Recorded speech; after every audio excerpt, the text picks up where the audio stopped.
अटल ते डोगरी।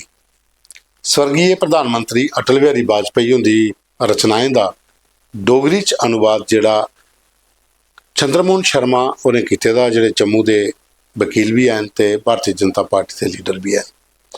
अस लगातार तुसें गी सुना करने अज एक नवी कविता उनकी लैनिन की समाधि पर। मने दा खतोला के सच है के शिव है के सुंदर। मने दा खतोला के सच है के शिव है ते के सुंदर है। शबगी पूजना शिवेंगी दुसन्ना। शबगी पूजना शिवेंगी दुसन्ना के आखां पुठ जा नवी सोचना। के आखां पुठ जा नवी सोचना। दूना मान धन सुनना अंदर मन। दूना मान धन सुनना अंदर मन के आखां प्रगति जा सोचें च ठन ठन।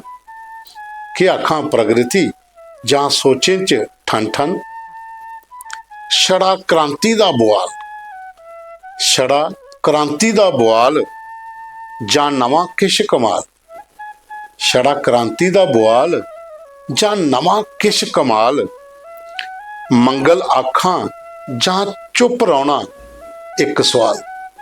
मंगल आखां जा चुप रहना एक सवाल।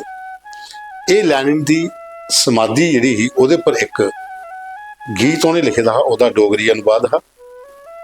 तुसें कनेहा लगा तुसें कमेंट करना, लाइक करना और शेयर भी करना। कल फिर मिल गए एक नवी कविता लिए।